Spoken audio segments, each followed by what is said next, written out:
நமஸ்காரம். உங்கள் அன்பிற்கு அபிமானத்துக்கு வித்யாபுத்திரன் பிஆர் ராஜா குளத்தூர்லேருந்து பேசுகிறேன். இன்றைக்கி 71வது வீடியோ ரிலீஸ் ஆகுது. இன்றைக்கி நவராத்திரி வேறு அப்ரோச் ஆகிட்டு இருக்கு. 3ஆம் தேதி நவராத்திரி ஆரம்பம். சரி, பெண்களுக்கு முக்கியமாக இம்பார்ட்டன்ஸ் கொடுக்குறோன்ற எண்ணத்தில் இருக்கும்போது சாமி உத்தரப்படி பஞ்சகன்யா பற்றி பேசுகிறோன்ட்டு. இந்த பஞ்சகன்யாவில் சொல்லும்போது இப்போ வைக்கிபீடியா இதெல்லாம் கூகுள்லாம் பார்க்கும்போது வித்தியாசமாக சொல்கிறாங்க ஒருத்தரும்.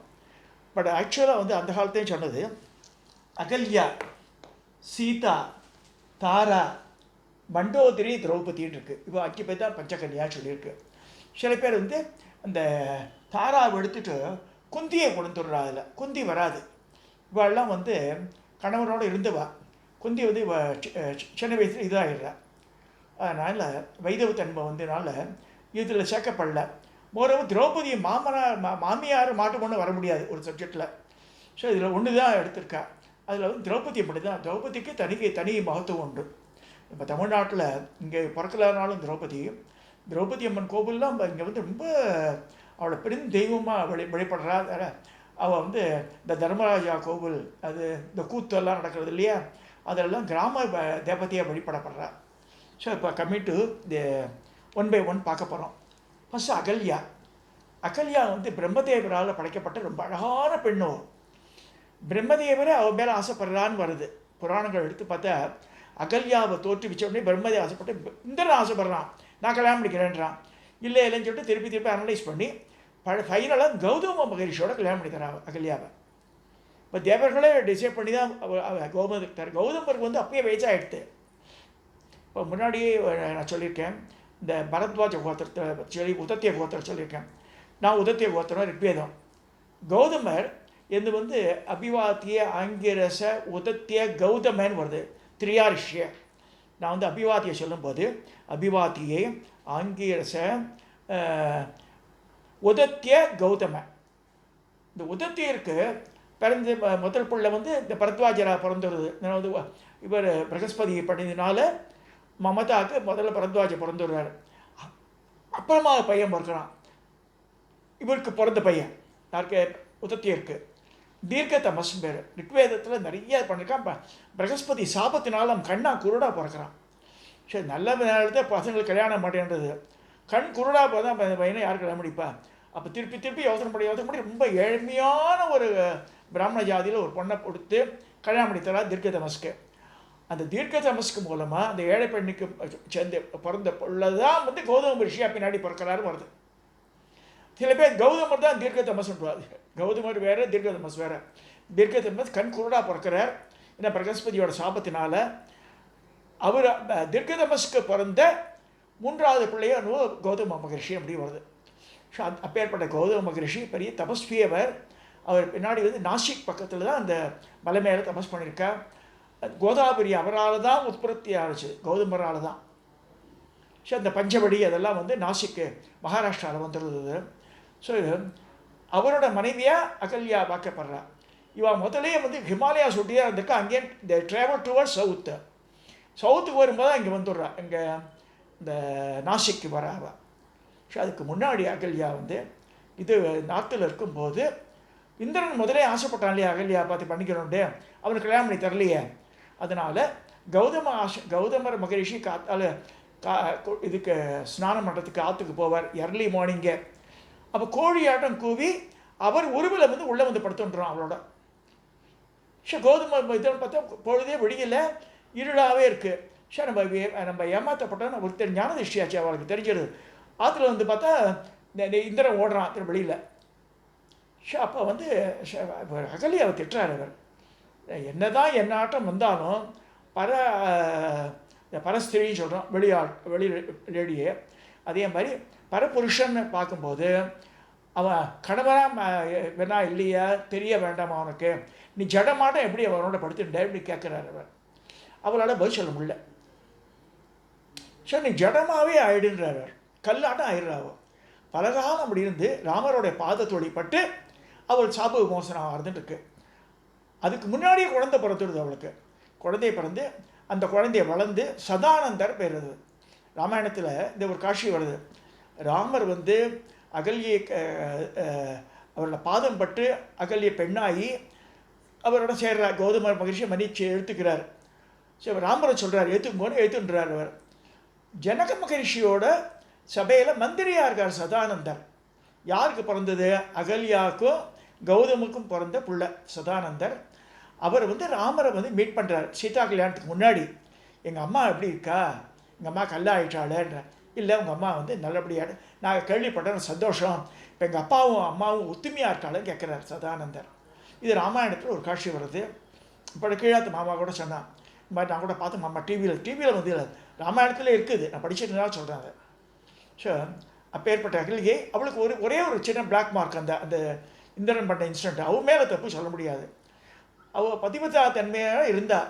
ஸோ அப்புறமா வந்து இங்கே இங்கே நாசிக்கு வர, நாசிக்கில் வந்து எல்லா பெண்களும் வந்து அங்கே ஒரே 5 வருஷம் பஞ்சம். ஆனால் இவள் ஆசிரமம் மட்டும் பட்டு தண்ணி எல்லாமே கிடைக்கிறது. அப்போ எல்லா மகரிஷிகள் வேண்டா, அவளுக்கு இடம் தர அகல்யை தான், பரவாயில்ல வந்து இருங்கோண்டு. அப்புறமா வந்து இவன் மட்டும் ஏன் முதல்ல தண்ணி எடுக்கணும், நாங்கள் எடுக்கக்கூடாதுன்னு அவன் மேலேயே கிரிட்ஜு வந்து என்ன பண்ணுறான்னா ஒரு மாய பசு மிச்ச ரிஷிகள்லாம் உண்டாக்கி அதை கௌதம ஆசிரமத்துக்கு அனுப்புகிறா. அது பசு மேயறது இதுக்கு செடியெல்லாம். அவர் வந்து கையில் இருக்க தர்மப்புல்லாம் சுன்றார். அந்த மாய பசு செத்து போய்டுறது. ஸோ இவாளாக நான் சண்டை போடுறான்னா நீங்கள் வந்து இந்த உலகத்தையே சுற்றிட்டு வரணுன்ற. அப்போ சொல்கிறார், நாசிக்கில் இருக்கிற அந்த மலையே வந்து பெரிய மலை அது இந்த மாதிரி தான் இருக்கும், ஃப்ளாட்டாக இருக்கும் மேலே. ஸோ அந்த மலையை அதுக்கு அடுத்த 70 கிலோமீட்டர்ஸ் ரேடியஸ் என்ன வருது, சுற்றிட்டு வராது. சுற்றிட்டு வந்து அது மாதிரி எத்தனையோ தடவை சுற்றுறா. சுற்றி அந்த இதை பண்ணுறா. அப்போ தான் உங்களுக்கு இப்போ வந்து அப்படிலாம் முடியாதுன்ற மாதிரி இவா நினச்சிக்கிறா. பரமேஸ்வரன் இந்த மலையாக்கார சொல்லிட்ட உடனே ஃபைனலி தி அக்செப்ட். இந்த மாதிரி கௌதம மகரிஷியை படுத்தியவ அங்கே இருக்கிற ரிஷிகள்லாம் இந்த மாதிரி கடைசி பரமேஸ்வரனே உதயமாயிடுறார். அவருக்காக அந்த கோதாவரி நதியை உற்பத்தி தர்றார். அங்கே திரையம்பகேஸ்வரர் கோவில் இருக்குது. அந்த கோவில் வரைக்கும் வருது பூமியில் அந்த தண்ணி. ஸோ பஞ்சப்படி இருக்கு, பின்னாடி ராமரெல்லாம் வர்றார். அந்த கதையெல்லாம் வேற அது. ஸோ அப்பேற்பட்ட உத்தமையான பெண்மணி அகல்யை. அவளுக்கு ஒரே ஒரு பிளாக் மார்க் தான் இந்த இத்தனை வந்தது. அதை வந்து பொருட்படுத்தக்கூடாதுன்னு அகல்யை முதல்ல வைக்கிறாள். அதுக்கடுத்து சீதையை வந்து முந்தின ஜென்மத்தை வேதபதியாக இருக்கான்னு சொல்கிறாள். வேதபதின்ற இப்போ விஷ்ணுவை அடையணுன்ற தபஸ் பண்ணுறா கைலாசத்தில். அப்போ ராவணேஸ்வர் வந்து சிவதீர்சனம் பிடிச்சி வரும்போது இந்த பெண் ரொம்ப அழகாக இருக்கு. அப்போ மண்டோதரியோட கல்யாணம் ஆகிடுது அவனுக்கு. அப்போ வந்து இறங்கி பார்க்குறான். அப்போ நீ எனக்கு கல்யாணம் பண்ணிக்கணுன்றான். இல்லை நான் வந்து விஷ்ணுக்காக அர்ப்பணிச்சிருக்கேன்னு சொல்லிட்டு அவள் சொல்லும்போது அவளை திருண்ட வரான். அப்படியே எரிச்சுன்றா. அந்த சாம்பல் எடுத்து போய் ராவணேஸ்வரன் லங்கையில் வச்சுக்கிறான். அதை திறந்து பார்க்குறா மண்டோதரி. வேண்டாம், அது குழந்தையாக தெரியுது, இழுத்து கொஞ்சரா. சில இதெல்லாம் பார்த்தா வைக்கிப்பீடிலாம் பார்த்தா சொல்லியிருப்பான். சீத்தையோட தாய் யாருன்னா மண்டோதரின்னு போட்டுப்பான். மண்டோதரி கிடையாது, பூமாதேவி தான் சீத்தையோட தாய். ஸோ அது அப்புறமா கொண்டு சொல்லி ராவணேஸ்வரனை பயந்து அந்த பாஸை கொண்டு மிதிலையில் கொண்டு அடியில் வச்சிடுறான், பூமிக்கு அடியிலேயே. ஸோ அவரை வந்து அந்த இது யாகம் பண்ணும்போது ஏர் உழணும், தங்க கலப்பை வச்சு உழும்போது அந்த பாக்ஸ் சம்பறது திறந்து பார்த்தா அவ்வளோ குழந்தை இருக்குது. அதெல்லாம் தனி கதை. அந்த மாதிரி சீத்தை ஆகி பிற்காலத்து சீதா கல்யாணம் ஆகி சீதை மேலே ராவணன் ஆசைப்பட்டு அவளை 10 மாதம் கடத்தியும் போயிடுறான். ஸோ அது is only black mark. But she has been proved. நம்ம சிறந்த சர்ப்பு கடைசியாக இருந்து ராமபிரான் அவரை மீட்டு எடுத்து திருப்பி கொண்டு வந்துடுறார். சீத்தை நடக்கிறது. திரும்பவும் 2வது காட்டுக்கு போக வேண்டியது அவளுக்கு. ஏன்னா ஒரு பெண்ணான் வந்து தப்பாக சொன்ன உடனே நான் வந்து ராமன் நினச்சிட்டியா அப்படின்னு கேட்டேன். ராமராஜ்யத்தில் இருந்துட்டு அந்த பெண்ணான் அந்த மாதிரி சொல்லும்போது அதை கேள்விப்பட்டு என்ன செய்கிறார் ராமன், அவளை ப்ரெக்னென்ட் லேடியாக காட்டுக்கு அமிச்சு அங்கே லவகுஷா பெற்றெடுக்கிறா. வால்மீகி ஆசிரமத்தில் வருது ராமாயணம். ஸோ அவளுக்கு இந்த இது லங்காபுரியில் 10 மாதம் சிறை இருந்தது. அவளுக்கு ஒரு பிளாக் மார்க் சொல்லப்பட்டிருக்கு. அடுத்ததாக இந்த தாரா, இது வந்து பெரிய டிஸ்பியூட்டட் கேஸாக இருக்குது. தாரானது வாலியோட பொண்டாட்டி தாராவா, பிரகஸ்பதி பொண்டாட்டி தாராவான்னு நான் நேற்று கூட கேட்டேன். அவரை கலைஞரி சீதாராம சாஸ்திரி வேத பாடத்தில் நடத்துருவார். இல்லை, அவர் வந்து வாலி பொண்டாட்டி தாரான்னார். இவர் வந்து இந்த ராஜகோபால் கனபாடிகள் இப்போ உயிரோட பையன்தான் இருக்கான் மயிலாப்பூரில். அவர் என்ன சொல்கிறார், அவரோட புக்கிலேயே எழுதியிருக்கார். எல்லாரும் மாதிரி சொல்லுவா வாலி பொண்டாட்டி தாரா கிடையாது, பிரகஸ்பதி பொண்டாட்டி தாராவை தான் சொல்லியிருக்கு சாஸ்திரத்தில் சொல்கிறார் அவர். ஏன்னா அவள் ஒரே ஒரு இது பண்ண, பிரகஸ்பதி வயசானவர், இவள் வந்து இளமையான ரொம்ப அழகான பெண் தாரை. இவளை விட்டுட்டு போய் பிரகஸ்பதி எதுக்கெல்லாம் யாகத்துக்கு இதுக்கெல்லாம் போயிடுறார். அப்போ ஸ்டூடெண்ட்ஸ் எல்லாம் இருக்கா, இந்த குருகுல வாசம் அது. இவள் தான் இருக்கா தாரா. இருந்தாலும் எந்த பெண்ணுக்குமே வந்து அழகான ஒரு ஆடவனை பார்க்கும்போது கணவன் தான் கூட இல்லை. அப்போ அவன் ஆசைப்பட்டு சந்திரனோட கூட போயிடுறான் பிரகஸ்பதி இல்லாத நேரத்தில். ஸோ அப்போ வந்து பொண்டாட்டி தேர்றா இல்லை, சந்திரன் சொல்கிற சந்திரன் இருக்கான்றா, கூப்பிட்றா போய் எல்லாரும். அது வர சந்திரன் சொல்கிறான், அது வந்தா ஆயுஷம் போக சொல்லுங்கன்றான். அது போக மாட்டேன்றா. இந்த மாதிரிலாம் இருக்கும்போது பிரம்மதேவரே சமரசத்துக்கு வந்து தாராவை கூப்பிட்றார். அப்புறம் சந்திரன் சொல்கிறார், எல்லோரும் வந்து கூப்பிட்றா, அப்புறம் பிரச்சனை வரும், போயிடுன்றான். அப்போ ஷி வாஸ் ப்ரெக்னென்ட்டு. அது தெரியாது பிரகஸ்பதிக்கு. 10 மாதம் கழிச்சு குழந்தை பிறக்கிறது. அந்த குழந்தையோட பேர் ஃபங்க்ஷன் வரும்போது எல்லோரும் வந்திருக்கா, இன்க்ளூடிங் சந்திரன். அப்போ பிரகஸ்பதி குழந்தையை தூக்கி காமிக்கிறார், இது என் குழந்தை புதன். அது அப்போ தாரைக்கு பிறந்தது குழந்தை புதன், அப்பா அவன் சந்திரன். அப்போ சந்திரன் சிரிக்கிறான், என்ன இப்போ உனக்கு பிறந்தது சொல்கிறல, நீங்கள் எனக்கு தான் பிறந்ததுன்றான். அப்போ Tara she is accepting the truth.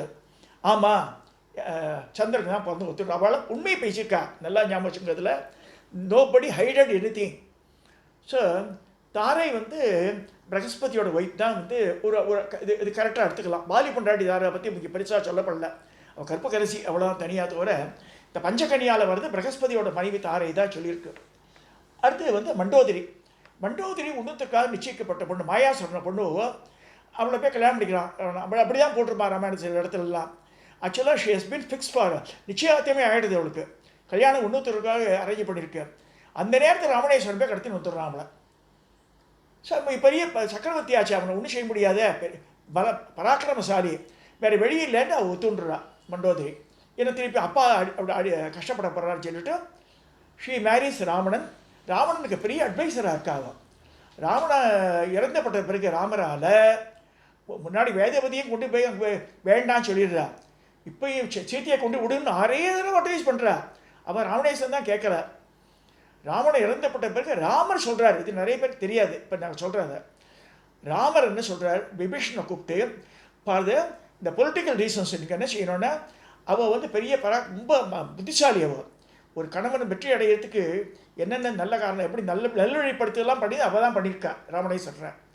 So நீ வந்து பெட்டர் யூ ரீமேரேஜ் ஹர் அப்படின்னு சொல்கிறார். ராமரை சொல்கிறார். இதை நல்லா ப்ளீஸ் மேக் எ நோட்டு.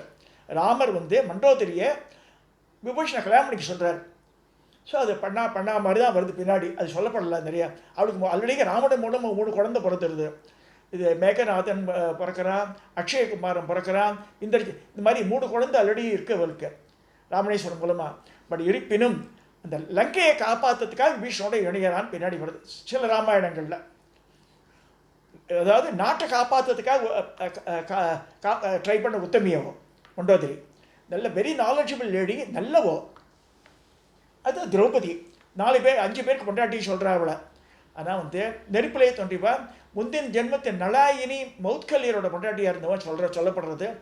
ரிஷிகுமாரத்தியாக இருந்து பரமேஸ்வரனை கொடுத்து தபஸ் பண்ணி அவன் என்ன கேட்குறான்னா, எனக்கு நல்ல அறிவாளியான தர்மமான ஒரு ஆம்பளையாக வரணும், அவன் வீரம்பக்கனாக வந்து இருக்கணும், அழகாக இருக்கணும், பலசாலியாக இருக்கணும், நல்ல கல்வி கேள்வி சேர்ந்த மாதிரி 5 பேரை சொல்கிறாங்க. ஒரு குவாலிட்டி ஒன்று சொல்லியிருக்கலாம், நல்லா பராக்கிரமான அவன் சொல்லியிருக்கலாம். ஈஸ்வரன் சொல்ல உங்களுக்கு 5 புருஷன் கிடைப்பான்னு சொல்லிடுறாரு. அந்த வரத்தினால அடுத்த ஜென்மத்தில் பாஞ்சாலியாக பிறந்து திரௌபதி மகாராஜா இது பண்ணும்போது யாகம் பண்ணும்போது திஷ்டிதிம்மனை வேணுன்றான். அர்ஜுனன் கெட்டிக்காரன்னு தெரியும். அர்ஜுனன் தான் தேக்காலில் கட்டி அழிச்சும் போகிறான். யார்? துரோணருக்காக. ஸோ எனக்கு என்ன சொல்கிறாருன்னா, அர்ஜுனனை கல்யாணம் பண்ணிக்கிறது ஒரு பொண்ணும், இவரை யார் துரோணரை அழிக்கக்கூடிய பையனும் பிறக்கணுன்றான். திஷ்டிதிம்மனும் திரௌபதியும் 2 பேர் நெருப்பில் தனித்தனியாக தோன்ற. அந்த மாதிரி நெருப்பில் தோன்றினவோ மகாபதிவிரதாவோ 5 பேர்கிட்ட ஒரு வருஷம் இருக்கும்போது திருப்பி கன்னி பண்ணா மாறிவிடலாம். அவன் கட்டின தாலி இருக்கும் கழுத்தில், அந்த மாதிரிலாம் சொல்லப்பட்டிருக்கு மகாபாரதத்தில் பார்க்கும்போது. அதனால தான் அவள் உத்தமையாக போற்றப்படுறாள். திரௌபதி வந்து ரொம்ப வீரமிக்க பெண்மணியவோ. அவள் வந்து என்ன சொல்கிறது, தமிழ்நாட்டில் பெரிய தெய்வமாக வணங்கப்படுறா. கிராமத்துலலாம் அந்த மகாபாரதம் இல்லாத கிராமங்களே கிடையாது.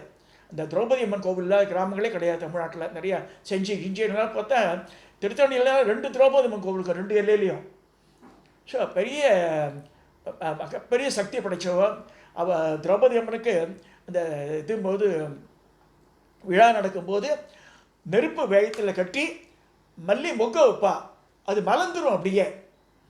ஸோ அப்பேற்பட்ட பெண்மணியோ இந்த பஞ்சகன்யா ஸ்மரே நித்தியம், அகல்யா, அகல்யா, சீதா, தாரா, மண்டோதரி, திரௌபதினு யார் சொல்கிறாளோ அவள் பண்ண பாவங்கள்லாம் தொலைஞ்சு போடும். ஆம்பளையானாலும் பொண்ணாலும் சரி. பஞ்சகன்யா ஸ்மரே நித்தியம், நித்திய பாப விமோசனம் சொல்லியிருக்கு. நித்தியப்படி பாவங்கள் நிற்க 5 பேரையும் நம்ம ஸ்மரிக்கணும்னு சொல்லியிருக்கு. இதை சொல்லி என்னுடைய 71வது வீடியோவை நிறைவு செய்கிறேன் நான்.